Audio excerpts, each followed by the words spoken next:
سبحان اللہ. الحمد للہ رب العالمین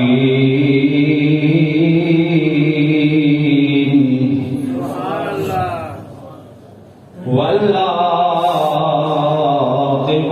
للمتقین.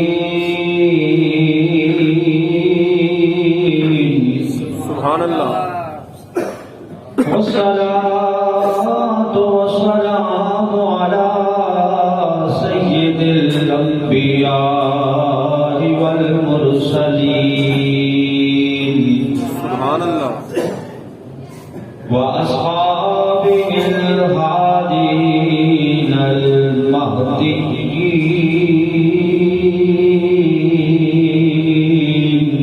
سبحان اللہ. وعلى آله الطيبين الطاهرين. سبحان اللہ. وأولياء ملته وعلماء أمته وأهل سنته أجمعين. سبحان اللہ. سبحان اللہ. أما بعد فأعوذ بالله من الشيطان الرجيم. سبحان اللہ. بسم الله الرحمن الرحيم. سبحان اللہ. يا أيها الذين آمنوا كلوا من الطيبات ما رزقناكم. آمنت بالله صدق الله مولانا العظيم وصدق رسوله النبي الكريم الأمين.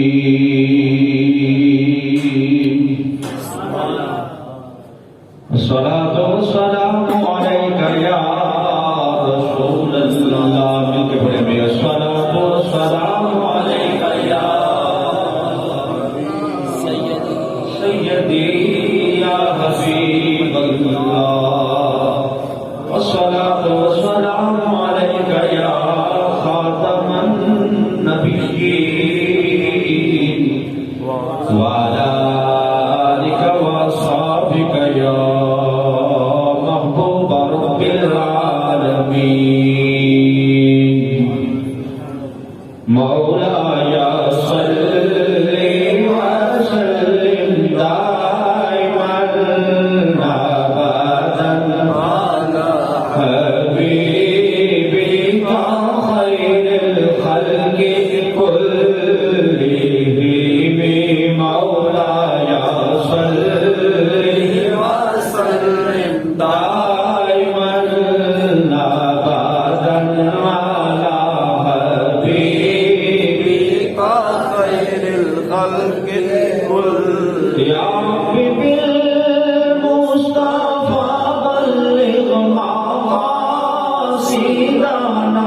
يا ربي بالمصطفى بلغ مقاصدنا واغفر لنا ما مضى يا واسع الكرم.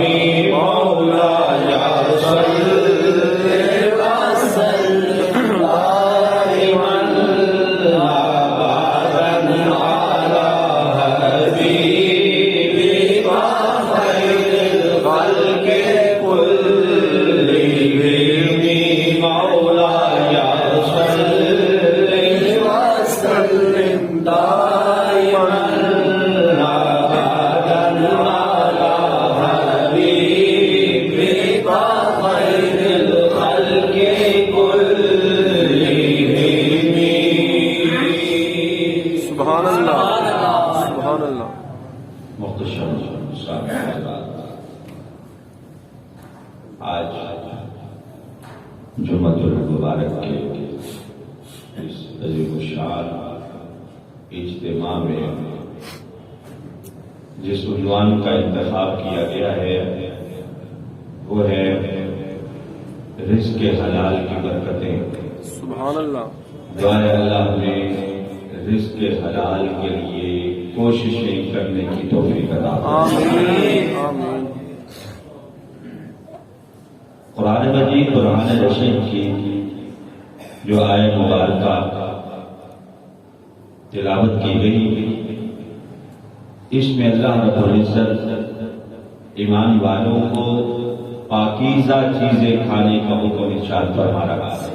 سبحان اللہ۔ میں یا ایھا الذین آمنوا کلوا من الطیبات ما رزقناکم، اے ایمان والو کھاؤ ستھری اور پاکیزہ چیزیں جو ہم نے تمہیں عطا فرمائی ہیں۔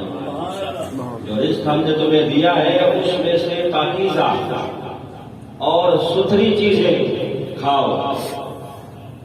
تو یاد رکھیں کہ جس طرح نماز، روزہ، حج اور زکوٰۃ اسلام کے فرائض ہیں، اسی طرح رزق حلال کے لیے کوشش کرنا اور رزق حلال کمانا، کسب حلال اختیار کرنا، حصول رزق حلال کے لیے صحیح کرنا، یہ بھی فرائض کے بعد ایک اہم فریضہ ہے۔ فرائض کے بعد ایک اہم فریضہ حصول رزق حلال ہے، بلکہ فرائض قبول تب ہوں گے جب پیٹ کے اندر حلال کا لقمہ ہوگا اور جسم کے اوپر جو کپڑا ہے وہ حلال کمائی کا ہوگا۔ باقی فرائض اسی وقت اللہ قبول فرماتا ہے جب بندہ رزق حلال کھانے والا ہوتا ہے۔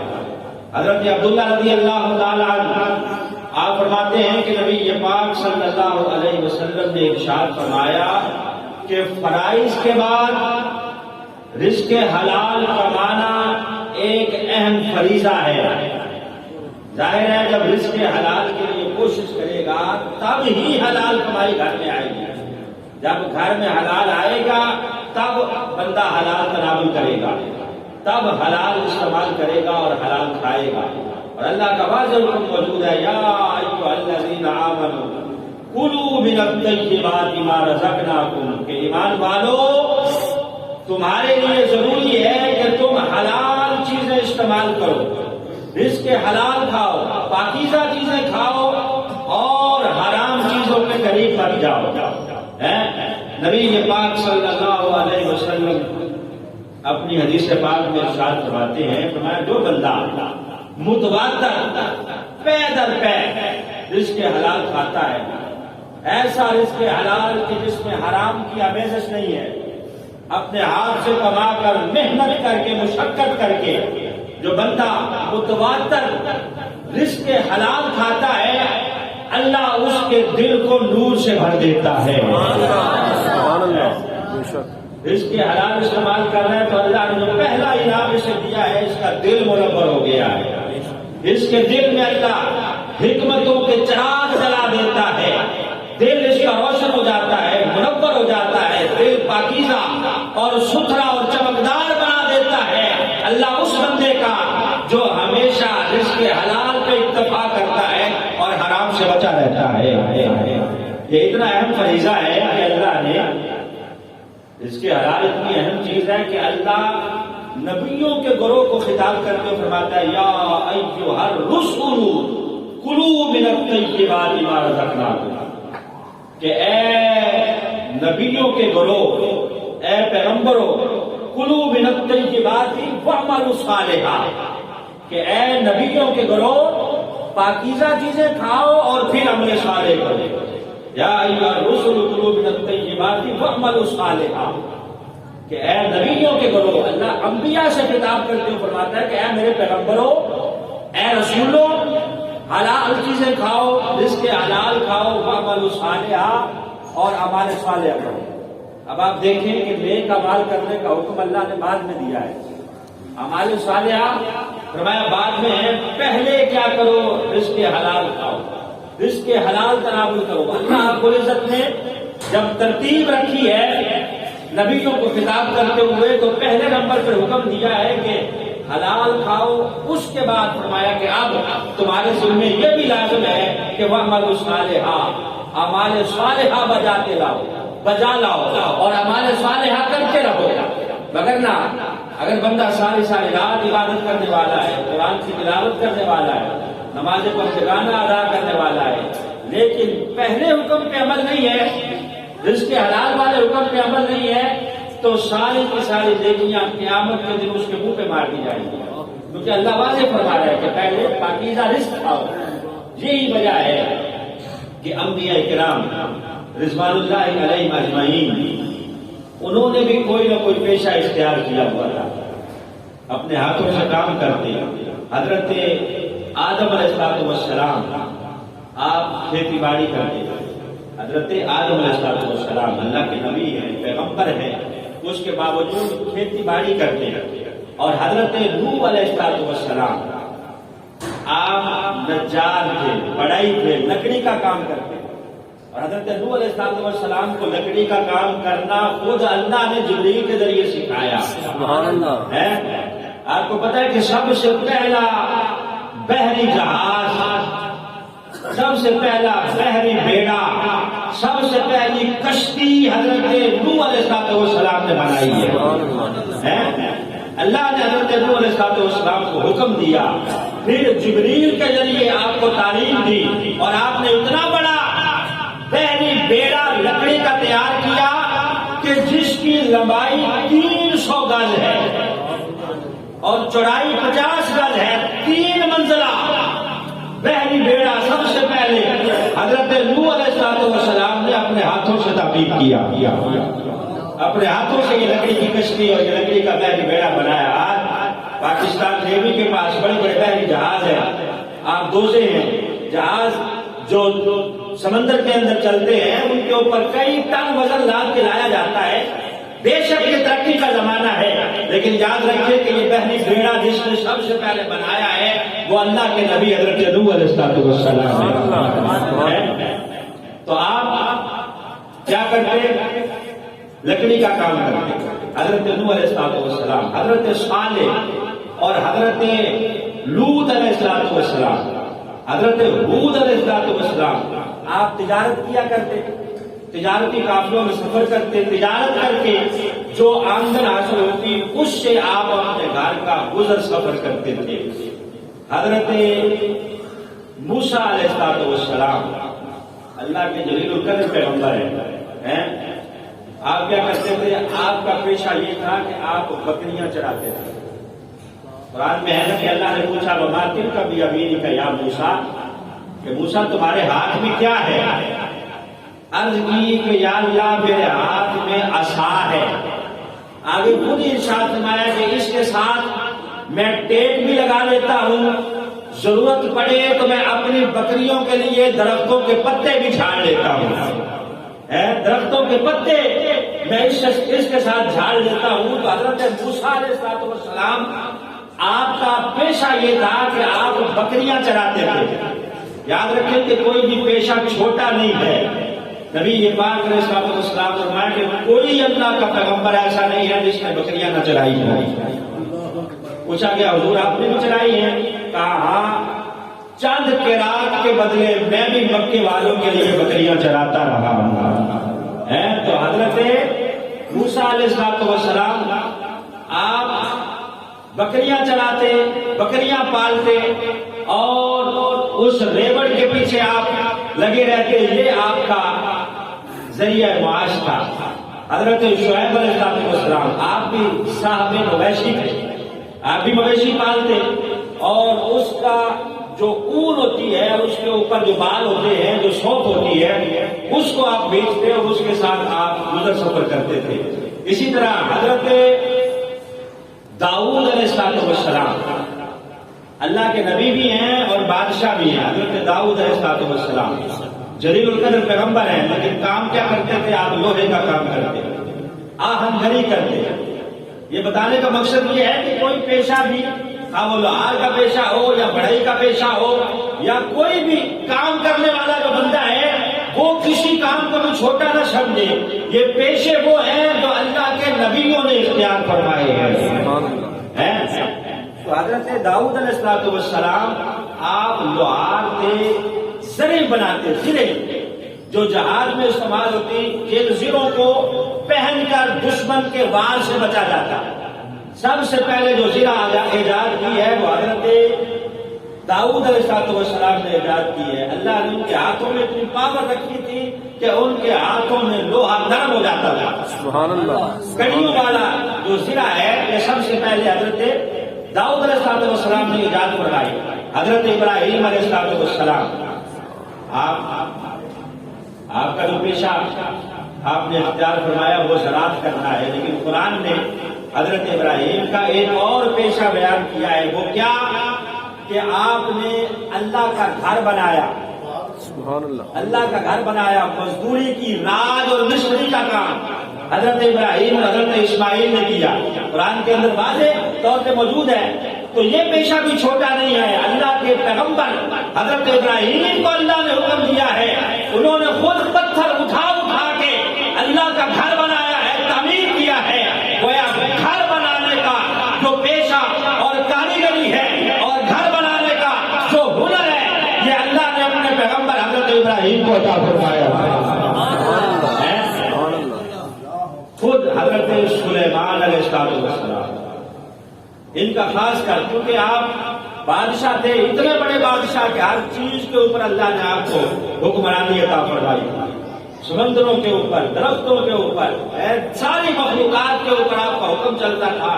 اس کے باوجود درختوں کی جو چھال ہوتی ہے، درختوں کی چھال اتار کے اس کی ٹوکریاں بناتے، اس کے بوریے بناتے اور پنکھے بنا کر بازار میں فروخت فرماتے.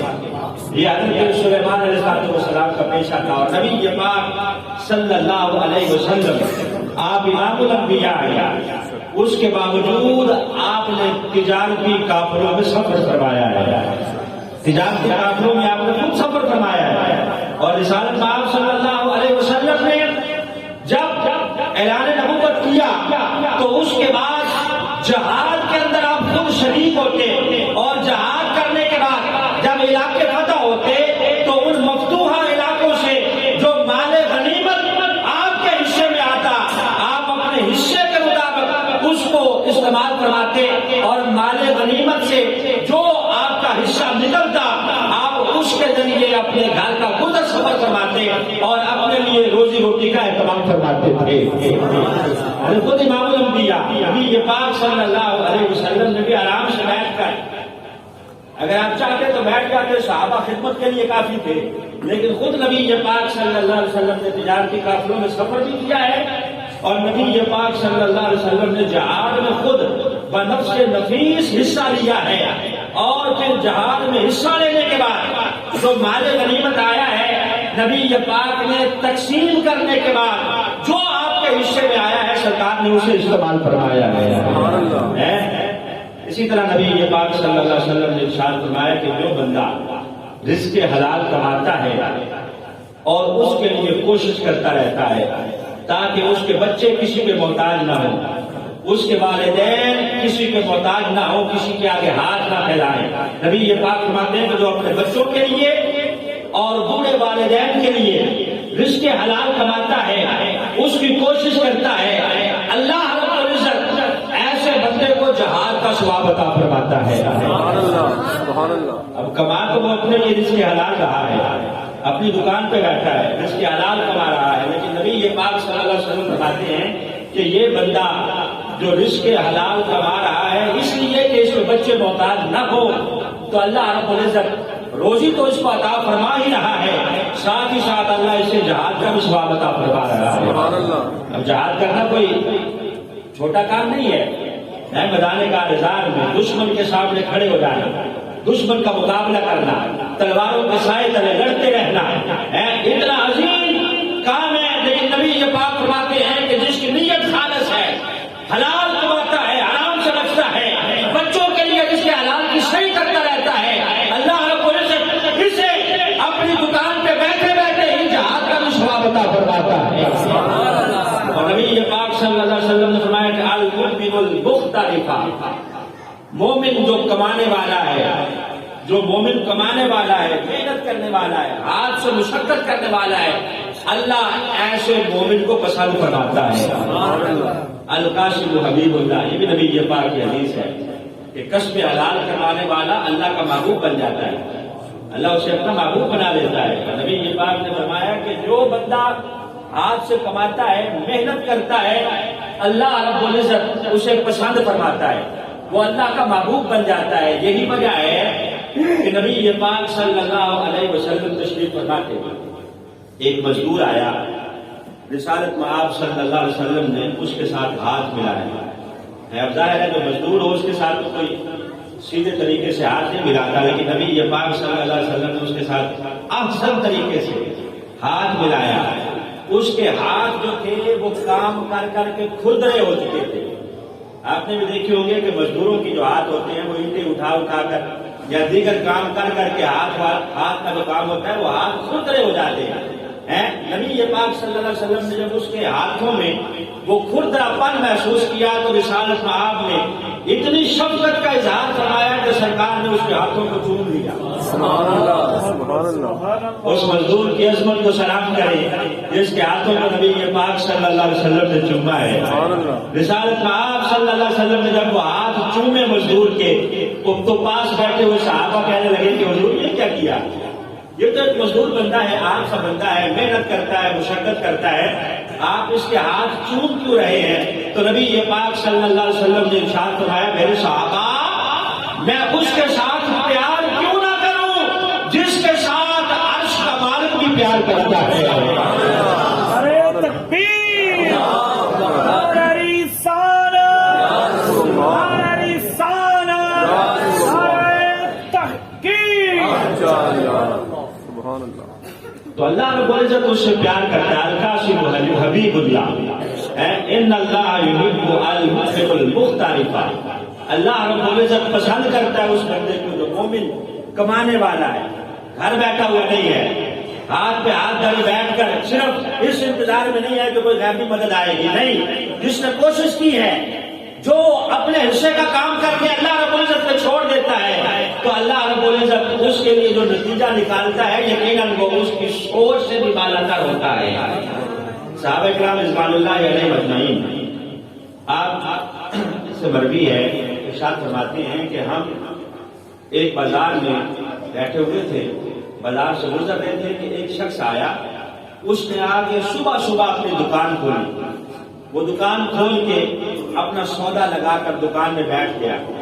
صبح صبح دکان کھول کے جب وہ بیٹھا تو ہم نے دیکھ کے اس کی طرف نبی پاک صلی اللہ علیہ وسلم کی خدمت میں عرض کی کہ حضور جتنی صبح صبح یہ اپنی دکان پہ آیا ہے نا، کاش اتنی صبح صبح یہ عبادت کے لیے اٹھا ہوتا، نماز پڑھنے کے لیے اٹھا ہوتا، تہجد کے لیے اٹھا ہوتا، اتنی صبح صبح یہ آ کے دکان کھول کے بیٹھ گیا ہے، اتنی صبح صبح یہ اللہ کی عبادت کے لیے اٹھتا تو کتنا اچھا ہوتا، نماز کے لیے اٹھتا۔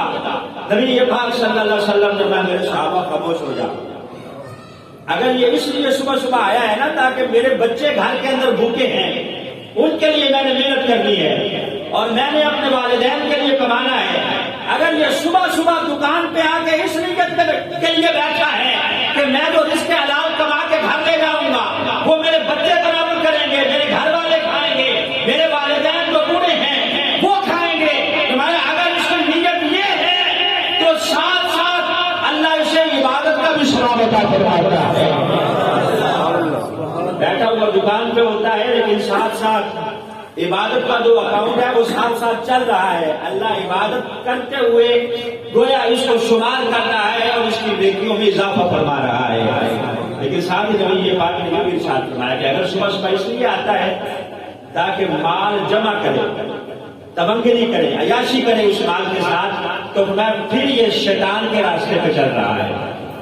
لیکن اگر اس فکر کے لیے آیا ہے صبح صبح کہ کما کے گھر لے جاؤں گا تاکہ بچوں کو کھلاؤں، تو نبی پاک صلی اللہ علیہ وسلم نے ارشاد فرمایا کہ اب گویا یہ جو بندہ اس نیت سے کام کر رہا ہے تو اللہ رب العزت اسے ساتھ ساتھ عبادت کا بھی ثواب عطا فرماتا ہے۔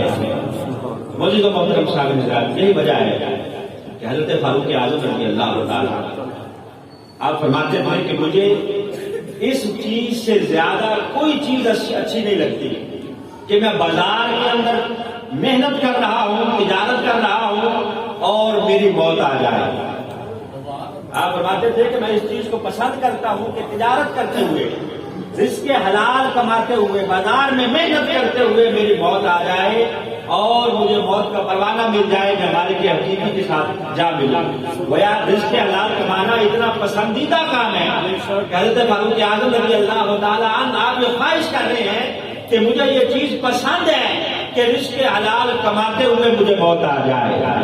حضرت امام اوزاعی رحمۃ اللہ علیہ آپ حضرت ابراہیم بن ادھم کے بارے میں ارشاد فرماتے ہیں کہ حضرت ابراہیم بن ادھم کو میں نے دیکھا کہ بڑھاپے کا عالم ہے، لکڑیوں کا گٹھا جنگل سے اٹھاتے ہیں، اٹھا کے آ کے بازار میں فروخت کرتے ہیں۔ حضرت ابراہیم بن ادھم جنہوں نے بادشاہت چھوڑی ہے، سلطنت چھوڑی ہے، چھوڑ کے اللہ رب العزت کی عبادت کے اندر ایسے مشغول ہوئے ہیں کہ پھر بڑھاپے تک اللہ کی عبادت ہی کرتے رہے۔ اور حضرت امام اوزاعی کہتے ہیں کہ بڑھاپے تک اپنے ہاتھ سے محنت کر کے کماتے رہے۔ کہتے ہیں بڑھاپے کا عالم ہے، جسم کانپ رہا ہے، جنگل سے لکڑیوں کا گٹھا اٹھاتے ہیں اور اٹھا کے بازار میں لا کے فروخت کرتے ہیں۔ کہتے ہیں کہ میں نے ایک دن عرض کی کہ جناب آپ کے خدمت گزار بڑے ہیں، آپ اللہ کے نیک بندے ہیں، بڑے آپ کے خدمت گزار ہیں، آپ انہیں حکم ارشاد فرمایا کریں، خود اتنی محنت اور مشقت آپ نہ کیا کریں۔ تو حضرت ابراہیم بن ادھم کہنے لگے کہ مجھے نبی یہ پاک کی حدیث یاد ہے، رسالت میں آپ صلی اللہ علیہ وسلم نے ارشاد فرمایا تھا کہ جو بندہ اپنے ہاتھ سے محنت مشقت کرتا ہے، جو بندہ اپنے ہاتھ سے کماتا ہے، اللہ اس کے اوپر جنت کو واجب فرما دیتا ہے۔ اللہ اس کے اوپر جنت کو واجب فرما دیتا ہے جس نے محنت کی ہے اور مشقت کی ہے۔ جو اپنے ہاتھ سے کماتا ہے اور محنت اور مشقت کرتا رہتا ہے، تو حضرت ابراہیم بن ادھم فرماتے ہیں کہ نبی یہ پاک نے فرمایا تھا کہ اللہ اس کے لیے جنت کو لازمی کر دیتا ہے۔ جس نے ساری زندگی رزق حلال کمایا ہے تو موجود محترم شامل لگا، میں نے کہا کہ ویسے تو سارے پیشے کوئی بھی ہو اس کو چھوٹا نہ سمجھا جائے، جو بھی پیشہ ہے پیغمبروں نے ہر پیشہ اختیار کیا ہے جو میں نے پہلے بیان کیا، لیکن زراعت کا جو پیشہ ہے نبی یہ پاک نے اسے پہلے نمبر پہ رکھا ہے، زراعت کرنا، کھیتی باڑی کرنا۔ کیوں؟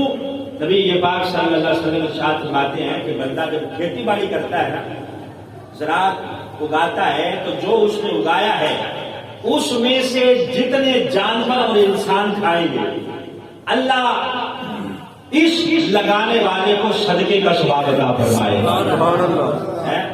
یعنی اس میں جو اناج اگایا ہے، جانور جو کھا گئے وہاں جنگل کھیتیوں کے اندر، اور جو انسانوں نے کھایا ہے، اللہ رب العزت اس لگانے والے کو تمام کھانے والوں کے برابر صدقے کا ثواب عطا فرمائے گا۔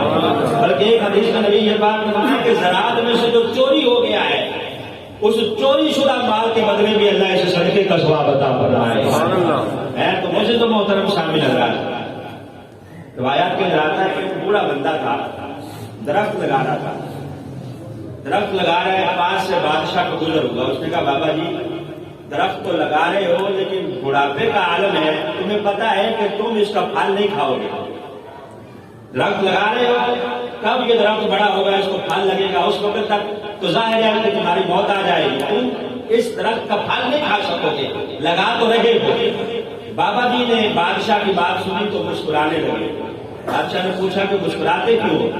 اس لیے مسکرا رہا ہوں کہ اگرچہ میں پھل نہیں کھاؤں گا میری آنے والی نسلیں کھائیں گی، جو کہ جنہوں نے پہلے درخت لگائے ان کے پھل ہم نے کھائے، اب ہم جو لگا رہے ہیں اس کے پھل آنے والے میرے بچے کھائیں گے، نسلیں کھائیں گی۔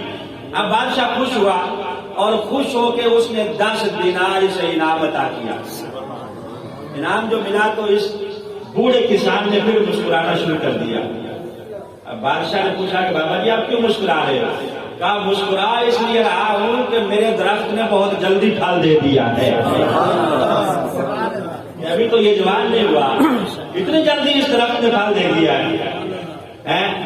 اب یہ بات کر کے جب اس نے کی تو بادشاہ کو اچھی لگی، اس نے پھر 10 دینار اس کو تحفہ عطا فرمایا، اس نے پھر مسکرانا شروع کر دیا۔ کہا آپ کیوں مسکرا رہے ہو؟ کہا دوسرے درخت سال میں 1 مرتبہ پھل دیتے ہیں، میرے درخت نے 2 مرتبہ پھل دیا۔ سبحان اللہ، سبحان اللہ۔ یہ کہہ کہ فوراً بادشاہ نے وہاں سے جانا ہی مناسب سمجھا کہ کہیں یہ برا کسان پھر کوئی بات نہ کر دے کہ مجھے دوبارہ اس کو انعام دینا پڑ جائے۔ تو روزے تو محترم سامعین حضرات، یہ جو زراعت کا پیشہ ہے، کھیتی اگانا، نبی پاک صلی اللہ علیہ وسلم نے اسے پہلے نمبر پہ اس لیے بھی رکھا ہے کہ اس میں اللہ پر توکل زیادہ ہے، ہاتھ کی محنت زیادہ ہے کہ بندہ محنت مشقت کرتا ہے، بیج اس زمین کے سپرد کر کے پانی لگا کے پھر اللہ کے بھروسے پہ بیٹھ جاتا ہے کہ یا اللہ اس زمین کے چھاتی کے اوپر بیج ڈالنا میرا کام تھا، اب اسے کوپل بنانا تیرا کام ہے، اور پھر کوپل کو پودا بنانا، پودے کو درخت بنانا، درخت پہ بالیاں لگانا اور پھل لگانا، پھول لگانا، یا اللہ یہ تیرا کام ہے، میں اپنے حصے کا کام کر چکا ہوں، آگے تجھ سے امید ہے کہ یا اللہ تو میری محنت کو رائے گا نہیں کرے گا۔ اس لیے نبی پاک صلی اللہ علیہ وسلم فرماتے ہیں کہ یہ کام پہلے نمبر پر ہے کہ اس پہ ہاتھ کی محنت زیادہ ہے، اور پھر مشقت بھی زیادہ ہے، اور پھر اللہ پہ بھروسہ بھی زیادہ ہے۔ لیکن دوسرے نمبر پر نبی پاک صلی اللہ علیہ وسلم نے جس چیز کو رکھا ہے وہ تجارت ہے۔ رسالت پاک صلی اللہ علیہ وسلم نے فرمایا کہ رزق کے 10 حصوں میں سے 9 حصے تجارت میں پوشیدہ ہے۔ تجارت کیا تو نبی پاک صلی اللہ علیہ وسلم ارشاد فرماتے ہیں تجارت کوئی بھی ہے، یہ ضروری نہیں ہے کہ بندہ پڑھتا رہے ساری زندگی اس لیے کہ اچھی جاب مل جائے گی، اچھی نوکری مل جائے گی۔ تو نوجوان نسل اس طرف بھی توجہ کرے کہ نبی پاک صلی اللہ علیہ وسلم نے تجارت کرنے کا حکم ارشاد فرمایا۔ میں تجارت اس لیے کرو کہ رزق کے اگر 10 حصے ہیں نا، 9 حصے اللہ نے تجارت میں رکھے ہیں، تجارت میں پوشیدہ ہیں۔ ایک شخص آ گیا نبی پاک صلی اللہ علیہ وسلم کے پاس، آ کے عرض کرنے لگا کہ حضور مفلسی بڑی ہے، بڑی تنگ دستی ہے، غربت ہے، حضور دعا بھی فرمائیں اور حکم ارشاد فرمائیں کہ میں کیا کروں۔ نبی پاک صلی اللہ علیہ وسلم نے اس سے پوچھا کہ تیرے پاس کیا ہے؟ اس نے کہا جناب میرے پاس ایک کمبل ہے اور ایک پیالہ ہے، یہی میرا سارے کا سارا مال و متا ہے، کمبل اور پیالہ۔ نبی پاک صلی اللہ علیہ وسلم نے فرمایا کہ جا اس کو بازار میں فروخت کر۔ اب وہ صحابی وہ شخص گیا بازار کے اندر، اس کمبل اور پیالے کو فروخت کر آیا۔ نبی پاک صلی اللہ علیہ وسلم نے پھر اس سے پوچھا کہ ہاں بھائی بیچ آئے ہو؟ کہا جی۔ کہا جاؤ اب بازار سے کلہاڑا اور اس کا دستہ لے آؤ۔ رسالت میں آپ صلی اللہ علیہ وسلم کی حدیث پاک ہے، سرکار نے اس سے کلہاڑا منگوایا اور دستہ منگوایا۔ پھر نبی پاک نے خود اپنے ہاتھوں سے اس کلہاڑے میں دستہ فٹ کیا، اور پھر رسالت میں آپ صلی اللہ علیہ وسلم نے اس کے ہاتھ میں پکڑا دیا، میں جا اب جنگل کی طرف نکل جا، لکڑیاں کاٹ اور کاٹ کے بازار میں فروخت کر۔ اب روزانہ نکلتا، لکڑیاں کاٹتا اور کاٹ کے فروخت کرتا۔ کچھ دنوں کے بعد آیا، بڑا حشاش بشاش ہے، خوش ہے۔ نبی پاک صلی اللہ علیہ وسلم نے کہا حضور بڑے بارے نیارے ہو گئے ہیں، تجارت میں اللہ نے اتنی برکتیں پیدا فرمائی ہے کہ میں 10 درہم کا مالک بن چکا ہوں۔ نبی پاک صلی اللہ علیہ وسلم کے ساتھ میں اب یہ کام کر کہ اس کو 3 حصوں میں تقسیم کر، ایک تجارت کے لیے رکھ لے، دوسرا اپنے گھر والوں کے لیے خرچ کر دے، اور تیسرا اللہ کی راہ میں صدقہ کر دے۔ اب اس بندے نے نبی پاک کی اس نصیحت کو پلے باندھ دیا۔ روایات کے اندر آتا ہے کہ جو بھی وہ کماتا 3 حصے کرتا، ایک اپنی ضروریات کے لیے رکھتا، ایک اللہ کی راہ میں خرچ کرتا، اور دوسرا پھر آگے تجارت کے لیے لگا دیتا۔ کہتے ہیں کہ جب سیدنا فاروق اعظم رضی اللہ تعالیٰ کا زمانہ آیا، مالدار لوگوں کی لسٹیں بنائی گئی، تو صف اول میں اسی بندے کا نام تھا جسے نبی پاک نے تجارت کا حکم ارشاد فرمایا۔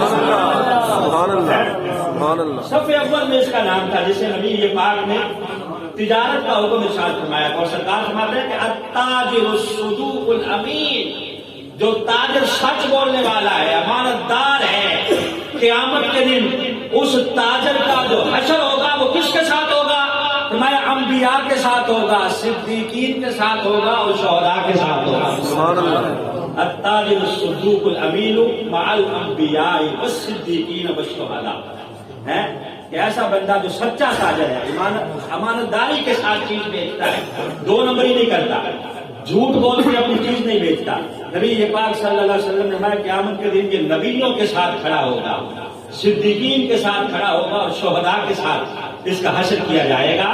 نبی یہ پاک صلی اللہ علیہ وسلم نے اس تاجر کو دعا دی ہے جو تاجر لین دین میں نرمی کرتا ہے. نبی یہ پاک صلی اللہ علیہ وسلم نے اس تاجر کے بارے میں ہاتھ اٹھا کے دعا دی ہے کہ یا اللہ اسے سدا خوش رکھ، اسے خوش و خرم رکھ، یا اللہ اس کے بارے نیارے ہو، اس کے کہ جو لین دین کے معاملے میں نرمی اختیار کرتا ہے. یہ نہیں ہے کہ دکان پہ بیٹھا ہے منہ بنا کر، جو گاہک آ رہا ہے اس کے ساتھ لڑ بھی رہا ہے اور سودا بھی بیچ رہا ہے. نہیں، میں جو نرم رویہ اختیار کرتا ہے، اچھے اخلاق کا مظاہرہ کرتا ہے، اور ساتھ ہی ساتھ اگر کسی نے مہلت مانگی ہے تو اسے مہلت دے رہا ہے. نبی یہ پاک صلی اللہ علیہ وسلم نے ایسے تاجر کو دعا دی ہے. اور نبی یہ پاک صلی اللہ علیہ وسلم نے یہ بھی ارشاد فرمایا ہے، میں تاجروں سودا بیچتے ہوئے قسمیں نہ کھایا کرو. کیوں؟ میں قسم کھانے سے مال بک جاتا ہے لیکن اللہ اسے برکتیں اٹھا لیتا ہے. تو دکاندار دوست اور تاجر حضرات یہ بات یہ ذہن میں رکھیں کہ نبی یہ پاک نے قسمیں کھا کھا کر سودا بیچنے سے منع فرمایا، اور پھر جھوٹی قسم کھانا سودا بیچتے ہوئے یہ تو قطعاً منع ہے. نبی یہ پاک صلی اللہ علیہ وسلم فرماتے ہیں کہ قیامت کے دن اللہ 3 بندوں پہ رحم نہیں کرے گا، ان کی طرف نظر رحمت نہیں فرمائے گا، نہ ان سے گفتگو کرے گا، نہ ان سے کلام کرے گا. کون سے 3 بندے؟ فرمایا ایک وہ بندہ کہ جو غرور اور تکبر کرتے ہوئے کپڑا لٹکا کے چلتا ہے. پہلے کپڑے کی قلت ہوتی تھی، اگر کسی کے پاس کپڑا زیادہ ہوتا تو پھر وہ تکبر کرتے ہوئے لمبی تہمت اور لمبے لمبے کپڑے پہن کے یہاں تک کہ وہ زمین کے اوپر گھسٹتے ہوئے چلتے، تو ایسا بندہ تکبر کرتا. نبی یہ پاک میں جو تکبر کرتے ہوئے اپنے کپڑے کو لٹکا کے چلتا ہے، قیامت کے دن وہ خائب و خاسر ہوگا، اللہ رب العزت اس کے اوپر نظر عنایت نہیں فرمائے گا. دوسرا فرمایا وہ بندہ جو دے کر احسان کرتا ہے، احسان جتلاتا رہتا ہے. کسی کے اوپر کوئی احسان کیا، پھر وقت آیا تو اس کو یاد دلاتا رہتا ہے کہ میں نے فلاں مرحلے پہ تجھ پہ یہ احسان کیا تھا.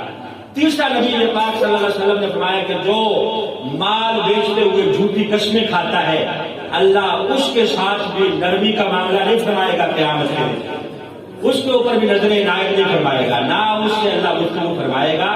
تو اب آپ دیکھ لیں، یہی وجہ ہے کہ بازاروں کو نبی یہ پاک صلی اللہ علیہ وسلم نے بدترین جگہ قرار دیا ہے. کیوں؟ کہ وہاں تاجر جھوٹ بولتے ہیں اور بددیانتی سے کام لیتے ہیں، جھوٹی قسمیں کھاتے ہیں. نبی یہ پاک نے فرمایا زمین پہ جو بدترین جگہ ہیں وہ بازار ہیں، اور فرمایا زمین پہ جو بہترین جگہ ہیں وہ مسجدیں ہیں. اللہ کے جو جنت ہے وہ جنت کی کیاریاں نبی یہ پاک نے مسجدوں کو قرار دیا.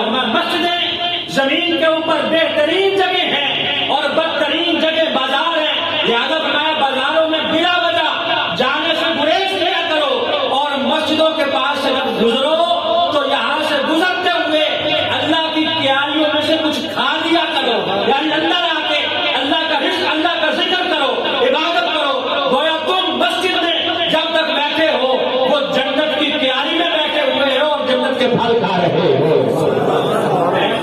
اور نبی یہ بات جو جھوٹا تاجر ہے، جھوٹا تاجر قیامت کے دن سے فاسقوں کی لسٹ میں کھڑا کیا جائے گا.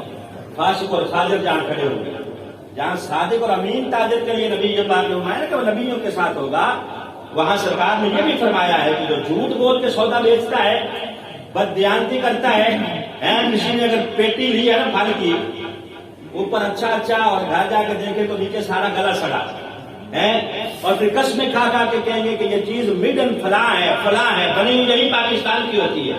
تو یہ ساری چیزیں بددیانتی میں آتی ہیں. آپ اس کو ذہن میں رکھیں کہ نبی یہ پاک صلی اللہ علیہ وسلم نے ایسے تاجر کے بارے میں فرمایا کہ یہ فاسقوں اور فاجروں کی لسٹ میں کھڑا ہوگا.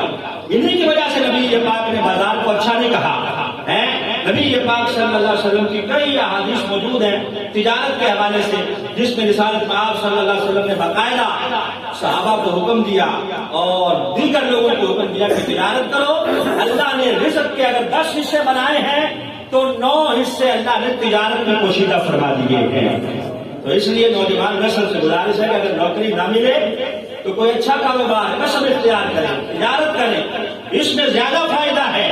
کوئی کام چھوٹا نہ سمجھے، جیسے میں نے پہلے عرض کیا کہ اللہ کے نبی